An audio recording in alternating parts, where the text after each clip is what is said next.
And today we're going to be talking about how to decipher a man's shadow. All right. Um, this is very important, in my opinion, because a lot of people, when you first meet them, they have a facade. You see, people are always trying to show you guys a more presentable self, a self that's more socially acceptable, a self that shows a man that's under control, a rational self. But as we know, as we get to know people over time, another part slips out. The mask slips, and you see a whole nother side temporarily until they become rational all of a sudden, or you become irrational and you begin to see the irrational behavior as your fault, right? So today we're gonna be talking about how to see a man's dark side and how to understand it. Because if you're not able to see another man's shadow, what would tend to happen is that you will never see a complete three-dimensional picture of a person. You'll only be looking at a two-dimensional flat image of somebody, almost like you're looking at a flat shadow. But this is all about seeing them in three dimension. Because once you're able to see them as a whole, through not just seeing their good side, but seeing their shadow, which is closer to reality than the facade they put on, you'll be able to anticipate their behavior. And you'll be able to react accordingly and not overreact. This is truly powerful stuff, ladies and gentlemen. So let's talk about it.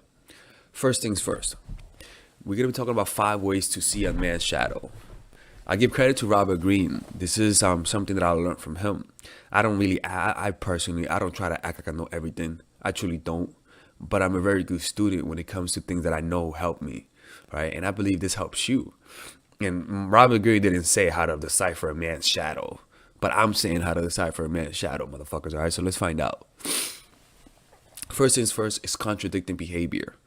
For example, it's like Christians, like Christians, like they're the side that's more natural is the part that contradicts what they say. I am a Christian. I'm a man of God. But then all of a sudden they spew out anger and get mad when they get home. They may try to tell you that that's just not who they are. But you should always focus on contradictory behavior and use that as a main source to understand them. If somebody says, I love you, but then their actions, all of a sudden they get cold, that's contradictory behavior. Focus on that. People never want to show their shadow. They'll always blame it and say it was just in the moment. Pay attention to their contradictory behavior. Like LeBron James. LeBron James loves to say that he loves social justice. But he just contradicted himself. We were able to see his shadow now.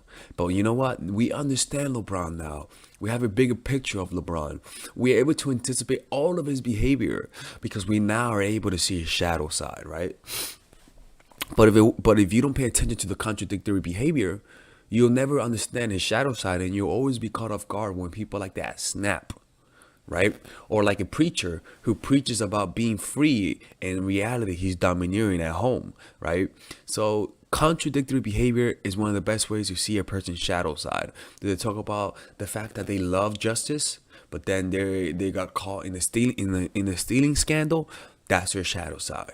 The big part about all of this is that you got to be honest with yourself when you see it and not lie to yourself. The next thing about understanding people's shadow is emotional outbursts. So emotional outbursts.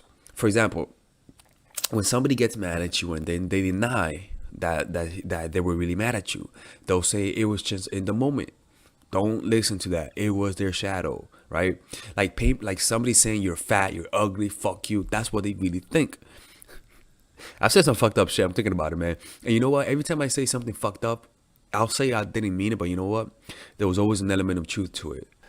Your image or your fantasies, and a person shows you who they are, you're gonna miss it. Be aware that your fantasies are a red herring. They are every distraction.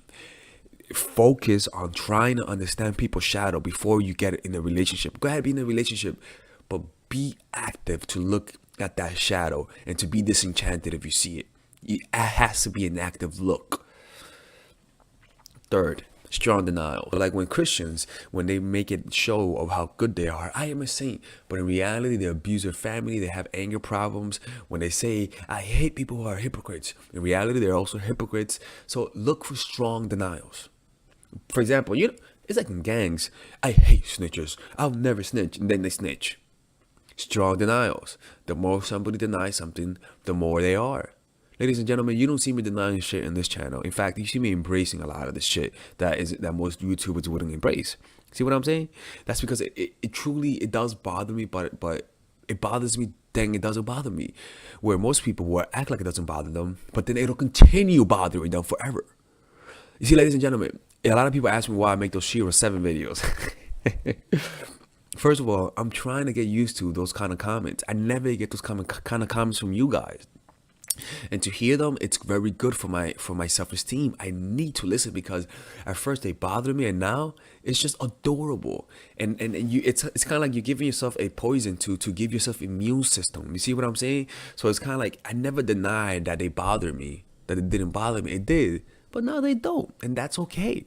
You see what I'm saying? But most people will never accept the fact that it bothers them because they don't want to give them the satisfaction.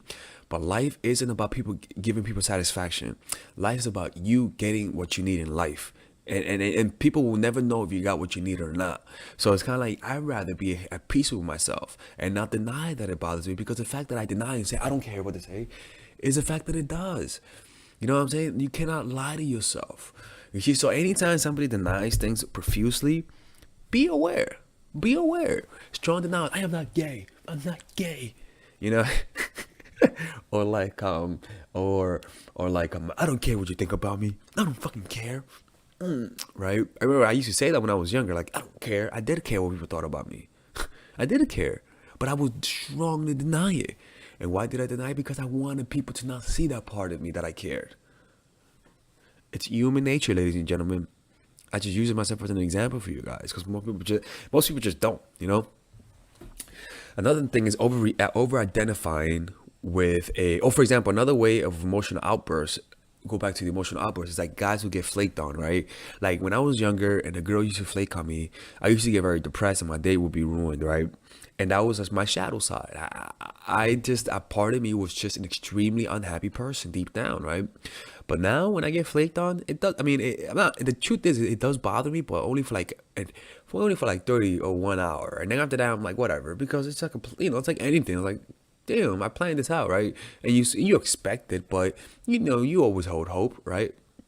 But that's, it's kind of like when people say, it don't bother me. It's like, okay, it does bother you. Because you're a human motherfucking being, right?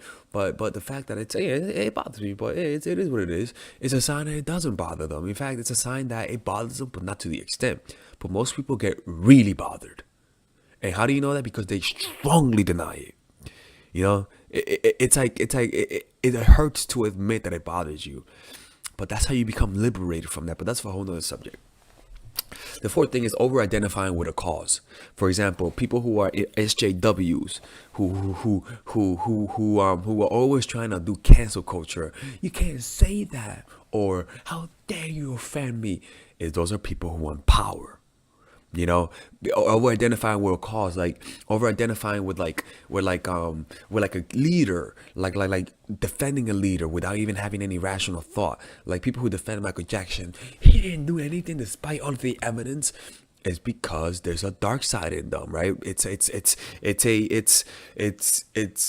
part of them that they cannot admit, right? So pay attention to people who over-identify with a cause. Over-identifying with a cause without having any research behind it is a sign of people who want power. Like LeBron James, over-identifying with a cause, but it doesn't show consistency throughout all boards. It's a sign that it really doesn't come from you.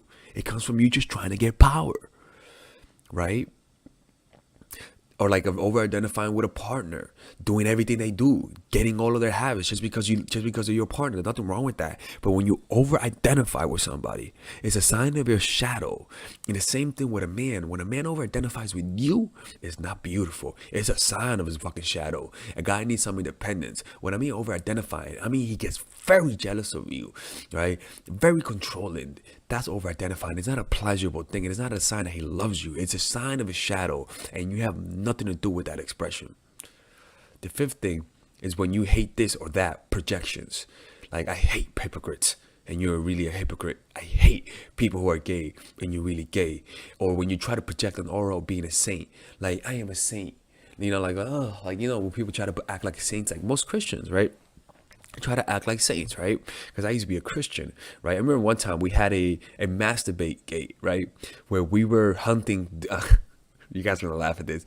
We were trying to find out the kids who were masturbating, right? And I was like, and I was a Bible teacher, right? And I was like the youth pastor, and I was the leader of it, and I was the one leading that search. And you know what? I was the number one. I was the number one hypocrite, man. I was masturbating too. I was masturbating like a motherfucker, man. Every single day. Janet Jameson, Eva de la Toso, right? Gianna Michaels. I was watching all that shit, man. And then on the same side, I was sending messages to Natasha Nice. I was like, Natasha Nice, you shouldn't be doing this. You should quit porn and watch Jesus. I sent her a message on MySpace one day. And then next day, jacking out to Natasha Nice and Eva de la Tosa, right? It's hypocrisy. It's just how it is, ladies and gentlemen. You know, and that's a person's shadow. So look at people who over-identify. Like, or protecting a saintly aura. Or like when they say, I love loyalty, I demand loyalty. And they're the ones that cheat. You know? Like, I want people who's loyal to me and then they cheat as well. You know, and they're doing that to get power. They'll project a saintly aura. You trust them. And then once they feel that your trust, their dark side comes out. And they get all tyrannical, which is a sign that they just want a power. You know?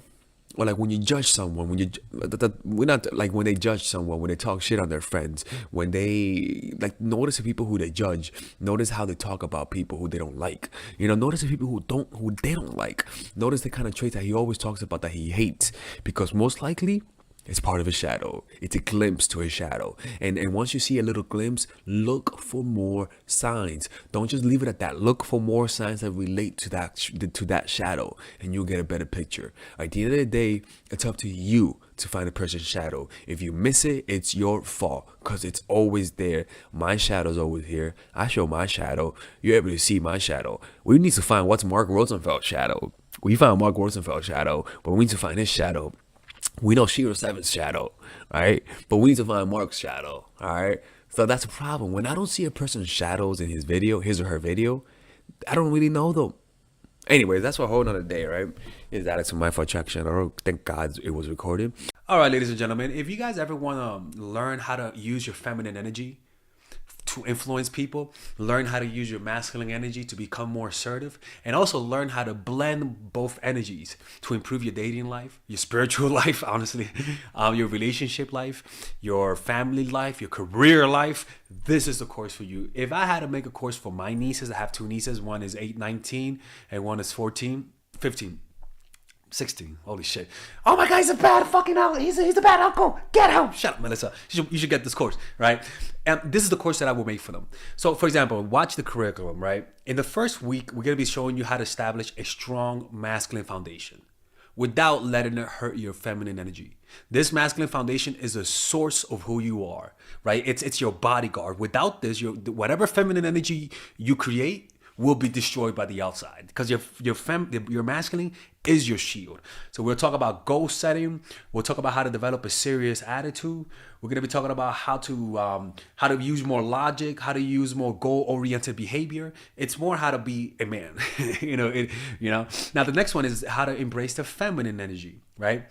This one will teach you about how to minimize excessive masculine traits, developing self-awareness, healing abundant feminine energy, regulating your emotion, mastering voice qualities and facial expressions, surrendering control, and allowing pain to be felt.